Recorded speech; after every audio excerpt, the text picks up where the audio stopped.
sommes venus aujourd'hui ici, dans Bignona, dans le grand quartier de Manguiline et dans le sous-quartier de Saint-Étienne, pour présenter nos condoléances et partager la peine qui frappe à cette famille, la famille du défunt Cheikh Coly. C'est un moment extrêmement difficile, car aujourd'hui, nous avons constaté qu'ici à Bignona, il y a eu des dégâts matériels énormes, mais aussi des pertes en vie. Et pourquoi aujourd'hui, nous sommes là? C'est extrêmement difficile parce que vous savez que nous sommes à Dakar et nous occupons donc des affaires du parti à Dakar parce que je suis en même temps le président de la commission enseignement supérieur du mouvement des cadres. Mais nous sommes dit, il est de notre obligation de venir dans les plus brefs délais, donc ici à Bignona, communier et partager donc ces moments de peine avec la famille éplorée. Et nous prions à ce que Dieu accueille ces martyrs ici à Bignona et partout dans le pays, à ce que Dieu les accueille dans le paradis Firdaus, le paradis éternel.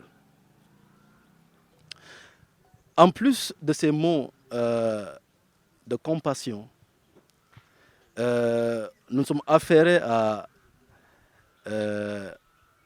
recouvrer quelques sous que nous sommes venus donner à la famille en guise de solidarité. Parce que la solidarité est une tradition ici chez nous, au Sénégal. Dans les moments de bonheur comme dans les moments de peine. Donc nous avons pu amasser une somme globale de 1 million de francs CFA que nous avons donc pourvu, que nous avons donné à la famille donc, en guise de solidarité. Quand je suis venu à Bignona, j'ai parcouru les rues. J'ai le cœur meurtri de par ce que j'ai vu. Nous lançons un appel solennel au président Macky Sall et à son gouvernement pour qu'ils prennent leurs responsabilités et de restaurer la paix dans notre pays. Parce que sans la paix, rien ne peut se construire. Sans la paix, le système éducatif est bloqué. Sans la paix, l'économie s'arrête. Et vous savez tous, l'état délétère de l'économie de Bignona, avant même cette crise. Et aujourd'hui, à cause de la crise, l'économie de Bignona est à terre. La situation est alarmante. Et il faut y remédier. Il faut y remédier dans les plus brefs délais.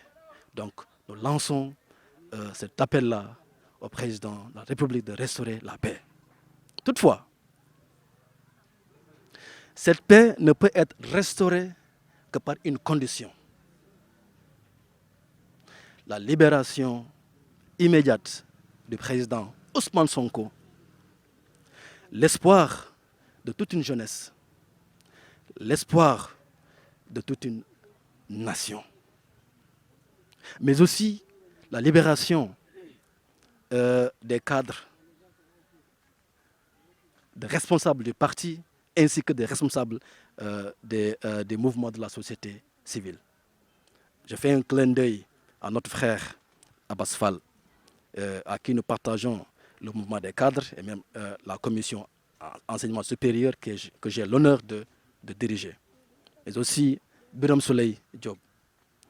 Je ne peux pas oublier mes frères ici au sud qui sont emprisonnés, en l'occurrence Bakary Richard Djamé, Lamine Badji, qui dirige la jeunesse donc, du parti ici à Bignona, et aussi les autres donc, détenus. Pour dire que c'est la seule condition, c'est la condition sine qua non pour que la paix puisse être restaurée, la libération de ces détenus.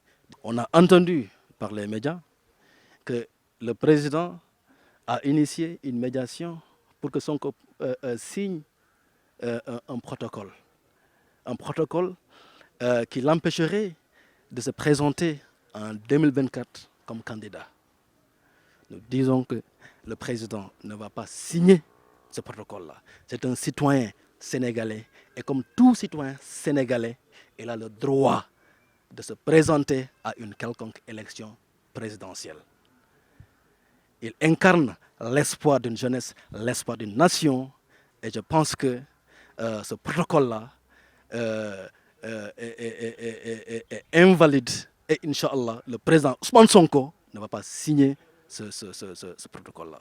Donc nous demandons à Macky Sall de suivre les règles de l'art pour restaurer cette paix ici au niveau du Sénégal, à travers la libération de ces otages politiques.